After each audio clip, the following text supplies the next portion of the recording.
Bah, ça va être pareil que tout le monde en fin de compte, hein. On s'est posé la question de savoir s'il existait une espèce Homo digitalus. Donc on a commencé par définir ce qu'était une espèce.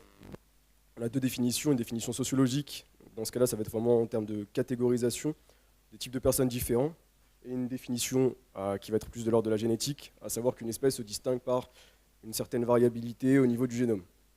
Donc à ce titre-là, est-ce qu'on peut véritablement considérer que l'Homo digitalus, en l'occurrence, c'est une espèce à part entière?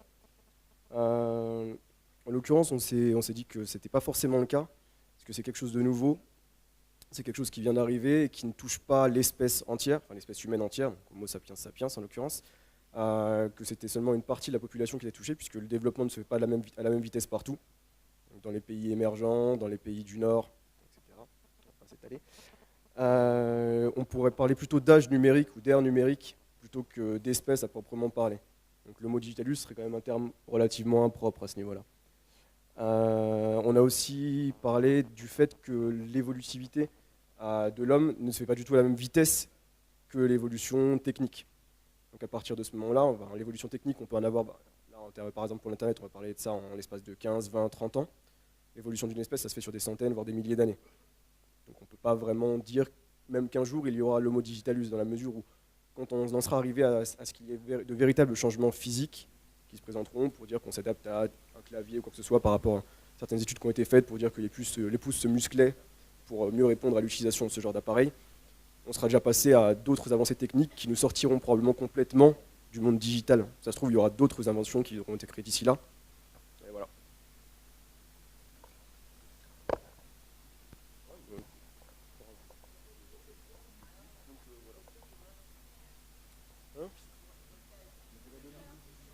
Pour les autres questions. Donc la question, la pédagogie doit-elle changer? Donc on remarque qu'actuellement la, la pédagogie évolue déjà, donc notamment dans l'enseignement supérieur, où on remarque qu'il y a une très grande utilisation des nouvelles technologies de l'information et de la communication, ne serait-ce que l'envoi des mails, l'utilisation des Google Docs, le partage en ligne, etc. Donc il est tout à fait normal que la pédagogie s'adapte à son public. Donc les points positifs, donc une adaptation, plus d'interactivité, une meilleure accès à l'information, et donc moins de barrières temporelles et spatiales. Point négatif, risque d'avoir moins d'assiduité de la part des élèves et diminution du contact humain.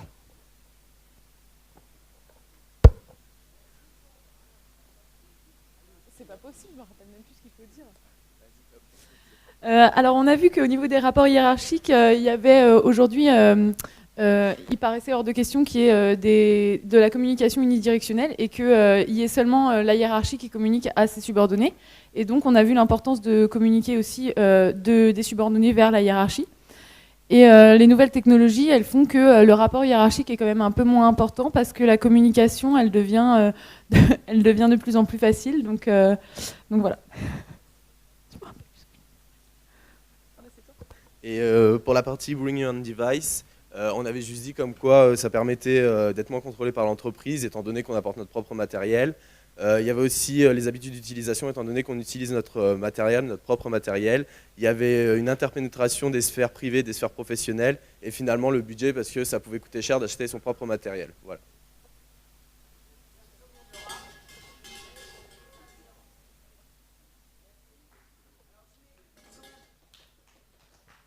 Bravo. Je voulais quand même souligner le fait que De Guillemin est le seul à avoir relevé que l'homus digitalus n'existe pas, mais qu'il s'agit d'un homo digitalus. Je vais quand même vous le dire, De Guillemin, parce que l'air de rien, c'est pas... Parce qu'on crée des nouveaux mots comme ça, mais en fait, on en oublie la syntaxe latine. Et d'ailleurs, on se disait qu'il nous faudrait peut-être un traducteur français-latin, donc sur une application... Voilà. Donc on vous remercie à tous de votre présentation.